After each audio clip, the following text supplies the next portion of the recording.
Dear students, welcome to the next lesson of chapter 11 areas related to circles.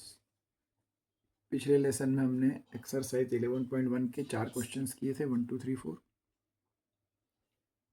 Continue करते हैं question number 5। In a circle of radius 21 centimetre, तो ये हो गया r equal to 21 centimetre. An arc subtends an angle 60 degree at the centre, theta equal to 60 degree. Find the length of the arc. Angle subtended by arc बोले या angle subtended by cord बोले। हमने question number 4 में ये diagram देखा था। यहाँ पर हमने देखा था angle subtended by the chord. ये कॉर्ड के दोनों एंड हैं और इनको जब हम ज्वाइन करते हैं तो ये एंगल बनता है एंगल ए ओ बी। अगर मैं कॉर्ड के बजाय वर्ड यूज़ करूँ angle subtended by arc A B, तो आर्क ए बी के भी दोनों एंड पॉइंट्स तो वही हैं, ए और बी, और एंगल बनाने के लिए इन ए और बी को सेंटर से ज्वाइन करना है, तो बनने वाली यही दो रेडियस है। तो एंगल ए ओ बी यही है एंगल सबटेंडेड बाय कॉर्ड या angle subtended by arc. Difference है कॉर्ड की और आर्क की लेंथ में। कॉर्ड मीन्स ए से बी को मैं डायरेक्टली ज्वाइन कर रहा हूँ, ये एक स्ट्रेट लाइन है, और आर्क ए बी में हम ऐसे जा रहे हैं, तो आर्क ए बी की लेंथ कॉर्ड ए बी की लेंथ से कुछ ज़्यादा आएगी। लेकिन एंगल दोनों केस में यहीं पर बनता है सेंटर पे, जो कि कॉर्ड के या यूं कहे कि आर्क के दोनों एंड पॉइंट्स को सेंटर से ज्वाइन करने वाली जो दो रेडियस होती हैं उनके बीच का एंगल होता है। इसी को हम एरिया एंगल ऑफ सेक्टर बोलते हैं। जो फार्मूले में थीटा रहता है वो यही रहता है, एंगल ऑफ सेक्टर।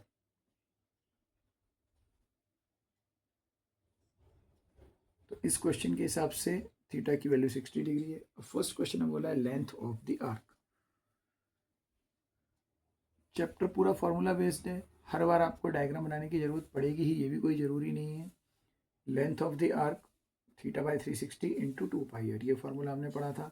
सर्कल की सरकमफ्रेंस इसमें मल्टीप्लाई हो जाता है इस फैक्टर का, थीटा अपन 360। थीटा की वैल्यू 60 पुट कर दी, 2 पाई की वैल्यू 22/7 पुट कर दी, रेडियस जो दी थी 21 पुट कर दी।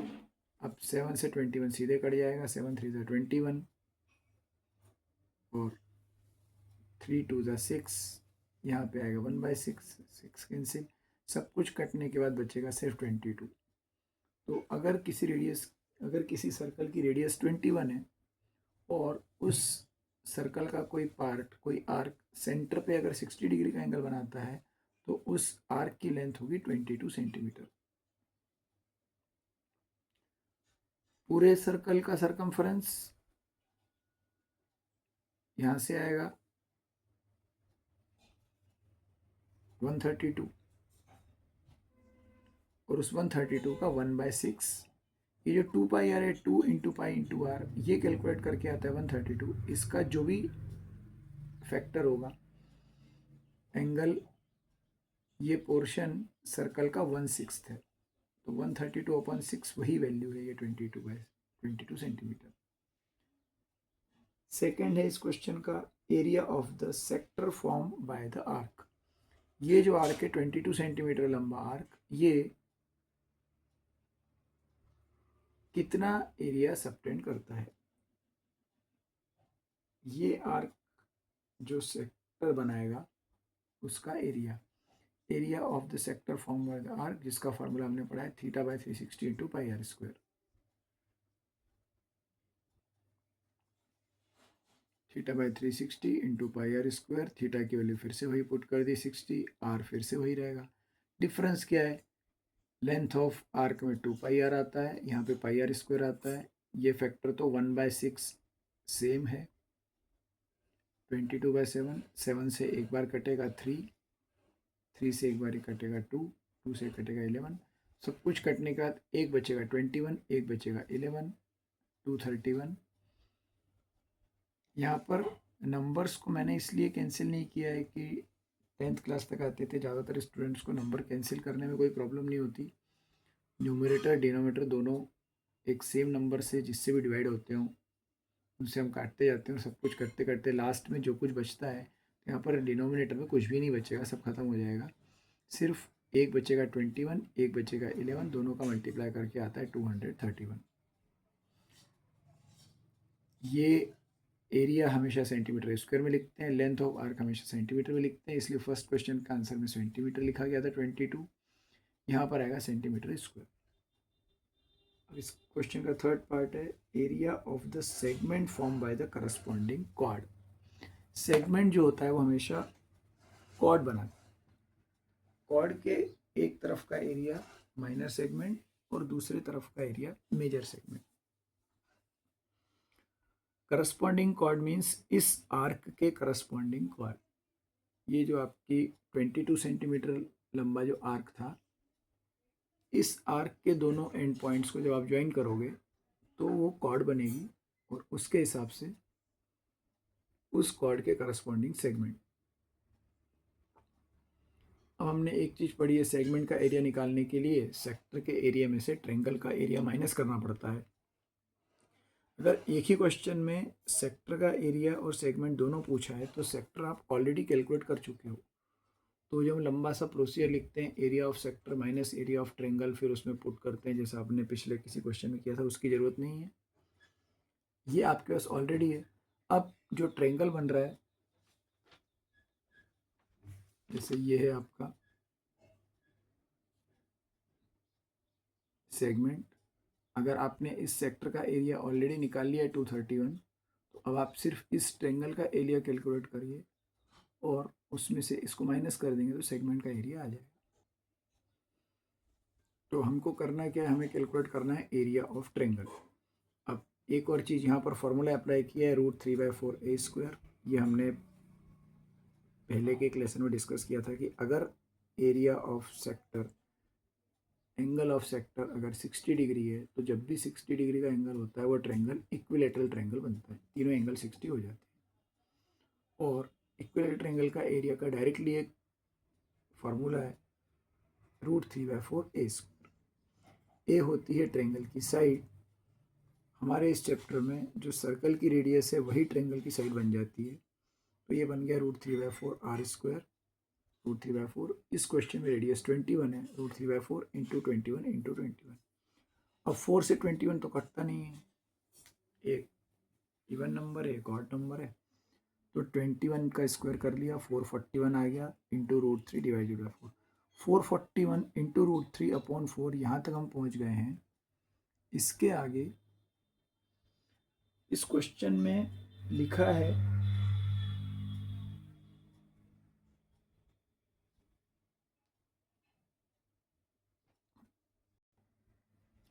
Find the area of segment form by the corresponding chord. अब सेगमेंट का एरिया हम पढ़ चुके हैं, area of segment equal to area of sector minus area of triangle. तो सेक्टर का एरिया हमने अभी कैलकुलेट किया था, 231 आया था। ट्रायंगल का एरिया ये आ गया, area of sector minus area of triangle. यहीं पे जाके आपका आंसर खत्म हो जाएगा। अगर क्वेश्चन में ऐसा मेंशन किया गया है पुट √3 या टेक √3 इक्वल टू 1.73, तब फिर √3 की वैल्यू 1.73 लेके उसको 441 से मल्टीप्लाई करेंगे, डेसिमल में आंसर आएगा। उसको 4 से डिवाइड करेंगे, वो भी डेसिमल में आंसर आएगा। उसको 231 में से हम माइनस करेंगे, वो भी आंसर फाइनल डेसिमल में आएगा। अगर डेसिमल में आंसर एक्सपेक्टेड है तो √3 की वैल्यू दी जाती है, नहीं दी गई है तो हम इसी तरह से लिख के छोड़ सकते हैं, इसके आगे और सॉल्व करने की ज़रूरत नहीं है। इसके अगर सॉल्व करने जाएंगे तो फिर 231 के नीचे 1 मान के क्रॉस मल्टीप्लाई, एलसीएम वगैरह वो सब लेके सब कुछ करेंगे, तब भी ये √3 तो रहेगा ही रहेगा, ये इरेशनल नंबर ही रहेगा, रैशनलाइज नहीं हो पाएगा। तो यहीं तक आंसर लिख के छोड़ सकते हैं। तो ये था हमारा क्वेश्चन नंबर 5। इसमें एक्चुअली 3 पार्ट्स थे, इसलिए थोड़ा सा लंबा लग रहा है। हमने लेंथ ऑफ आर्क, एक ही क्वेश्चन में आपको एक्चुअली इस चैप्टर के तीनों फार्मूलों का की प्रैक्टिस करवा दी गई। Length of arc θ/360 2πr, area of sector θ/360 πr², और एरिया ऑफ सेगमेंट जो कि area of sector minus area of triangle होता है। तो एक क्वेश्चन में पूरा चैप्टर एक तरह से कवर हो गया। बढ़ते हैं आगे। Question number 6। क्वेश्चन नंबर 5 में हमको तीनों पार्ट सॉल्व करने के लिए डायग्राम की कोई ज़रूरत नहीं पड़ी, सिर्फ फार्मूला में अप्लाई करते गए और वैल्यू पुट करके सॉल्व करते गए। A chord of a circle of radius 15 centimetre. 6 question में रेडियस की वैल्यू होगी 16 centimetre. Subtends an angle of 60 degree at the centre. Angle subtended by the chord means फिर से वही है जो थीटा हमारा फार्मूले में रहता है, वही है। Angle subtended by arc, angle subtended by chord या एंगल ऑफ सेक्टर, सब एक ही बात है। थीटा की वैल्यू अलग अलग लैंग्वेज में दी रहती है। R 15, theta 60 degree. Find areas of the corresponding minor and major segments. इसमें भी पाई 3.14 पुट करना है। इसमें लिखा हुआ है √3 की वैल्यू 1.73 लेके क्वेश्चन को सॉल्व करना है। Corresponding minor and major segment का मतलब माइनर सेगमेंट निकाल लिया तो पूरे सर्कल में से माइनस करके मेजर सेगमेंट आ जाता है। तो अब सेगमेंट के लिए सेक्टर का एरिया और ट्रायंगल का एरिया दोनों निकाल के फिर माइनस करते हैं। तो हम स्टार्ट करें, हमको ये पता है कि दोनों कैलकुलेट करने पड़ेंगे। एरिया के लिए ए आर लिखा जाता है, एरिया ऑफ माइनर सेक्टर। अब क्योंकि मैंने कोई डायग्राम नहीं बनाया है इसलिए ओ ए सी बी ओ ऐसे कुछ लिखने के लिए नहीं है, तो मैं इसको माइनर सेक्टर ही लिखूंगा। Area of minor sector theta by 360 pi are square. ये अंडरस्टूड है कि जब भी थीटा 180 से छोटा है वो एरिया अपने आप पाई आर स्क्वायर से छोटा ही है। पाई आर स्क्वायर पूरे सर्कल का एरिया, 180/360 जब बनेगा तो वो 1/2 बनेगा। 1/2 से छोटे फैक्टर से जब भी मल्टीप्लाई होगा वो दोनों में से छोटा एरिया आएगा, और जैसे ही थीटा 180 के ऊपर निकल गया वो सेक्टर मेजर बन जाएगा। तो जब आप थीटा दिख रहा है कि 180 से छोटा है तो ये 60/360 पाई और आर का स्क्वायर 15/15। ये पूरा नंबर्स को सब कुछ कैंसिल वगैरह करके न्यूमरेटर में दो चीज़ें बचेंगी, 15 और 5 75 और एक 3.14। अब लिखा हुआ था क्वेश्चन में पाई के लिए 3.14 पुट करनी है, इसलिए हमने 22/7 नहीं लिया है। और डिनोमिनेटर में बचेगा 2 75 इंटू 3.14 अपॉन 2। ये सब कुछ सॉल्व करके आएगा 117.75 सेंटीमीटर स्क्वायर। ये आ गया माइनर सेक्टर का एरिया। अब मेजर सेक्टर का एरिया निकालने, क्योंकि हमको माइनर सेगमेंट और मेजर सेगमेंट दोनों निकालने हैं। तो ट्रायंगल का एरिया एक में माइनस होता है और एक में प्लस होता है। मेजर सेक्टर का एरिया सर्कल का area minus area of circle minus area of minor sector. Circle का area pi are square, this is pi, this is r square. 15 15 225 225 का 3.14 मल्टीप्लाई करेंगे तो ये नंबर आएगा 706.5। ये पूरे सर्कल का एरिया है। इसमें से ये एरिया माइनस कर देंगे जो कि माइनर सेक्टर का हमने कैलकुलेट किया था, तो आएगा 588.75। तो 60 डिग्री के एंगल ने इतना एरिया बनाया। अब 360 में से जो बाकी का एंगल बचा हुआ है 300, तो पिछले क्वेश्चन में हमने ऑलरेडी किया है कि हमने वहाँ पर एंगल ऑफ सेक्टर में ही मेजर एंगल पुट कर दिया था। तो दो मेथड्स हैं सर्कल के। एक क्वेश्चन में मैंने आपको ऐसे करके बता दिया कि थीटा की वैल्यू, मैं थीटा की वैल्यू 60 की जगह 300 यहाँ पर 60 की जगह 300 अब पुट करके पूरा क्वेश्चन सॉल्व करूँगा तो भी यही आंसर आएगा। तो 60 डिग्री थीटा के हिसाब से इतना एरिया बनता है और बचे हुए 300 के हिसाब से इतना एरिया बनता है। दोनों एंगल मिला के 360 हो जाता है। तो सर्कल के एरिया में से माइनर सेक्टर का एरिया माइनस किया, मेजर सेक्टर का एरिया आ गया। ये दोनों सेक्टर के एरिया हमारे पास हो गए, एक ये और एक ये।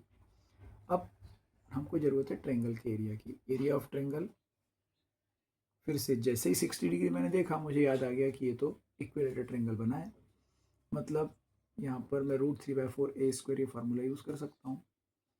तो √3/4 आर स्क्वायर, √3 की वैल्यू 1.73 अपॉन 4, रेडियस फिर से वही पुट करेंगे 15।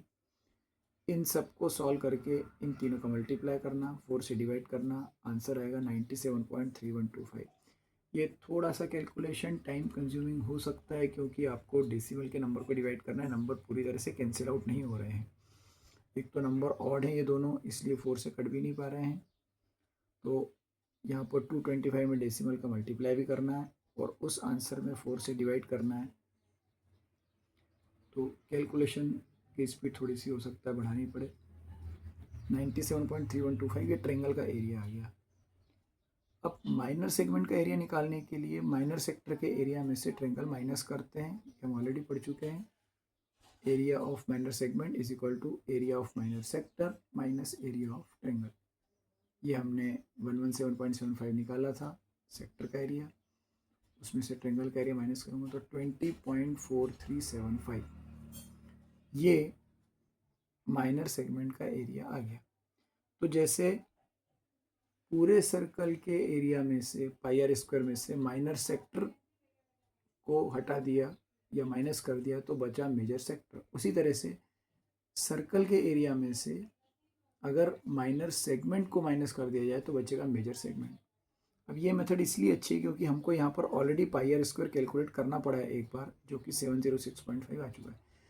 पूरे सर्कल का एरिया मेरे पास ऑलरेडी है, मैंने दोनों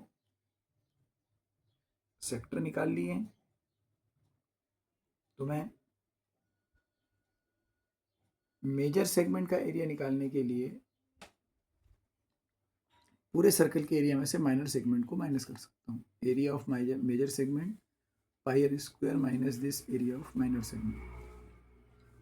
पूरे सर्कल का एरिया था 706.5, अगर मेजर सेगमेंट इतना है तो पाई आर स्क्वायर में से इसको माइनस करके आंसर आता है ये। अब आप एक चीज़ नोटिस करना, माइनर सेगमेंट का एरिया माइनर सेक्टर से हमेशा कम आता है क्योंकि माइनर सेक्टर में से ट्रेंगल माइनस हो रहा है। 117 में से 97 माइनस हो गया, बचेगा सिर्फ 20। लेकिन मेजर सेगमेंट का जो एरिया आता है वो मेजर सेक्टर से बड़ा आता है। मेजर सेक्टर आपका आया था 588 और मेजर सेगमेंट आया 686।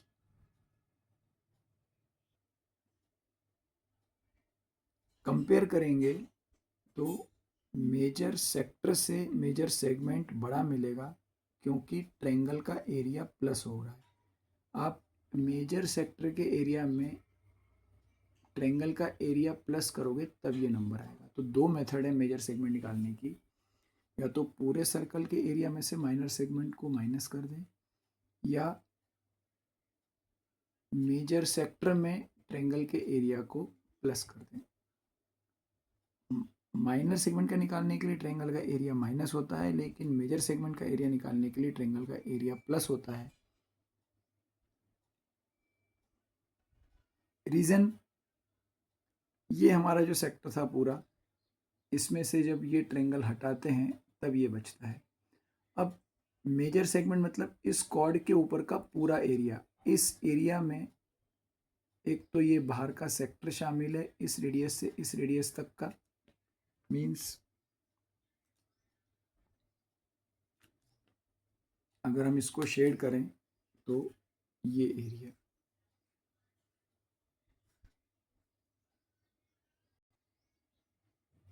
ये जो शेडेड एरिया है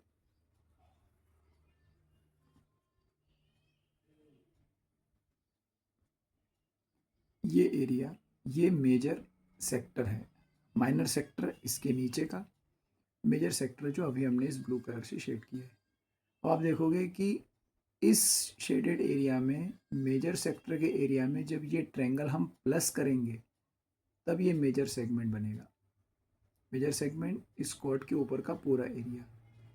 तो माइनर सेक्टर में से ट्रायंगल हटाते हैं तो माइनर सेगमेंट बचता है, और मेजर सेगमेंट में ये ट्रायंगल ऐड करते हैं तब मेजर सेगमेंट बचता है। तो कंपेयर करते टाइम माइनर सेक्टर से माइनर सेगमेंट छोटा और मेजर सेक्टर से मेजर सेगमेंट बड़ा, क्योंकि दोनों ही केस में दोनों को प्लस करके पूरे सर्कल का एरिया बनना चाहिए। तो आपके पास दो मेथड्स हैं।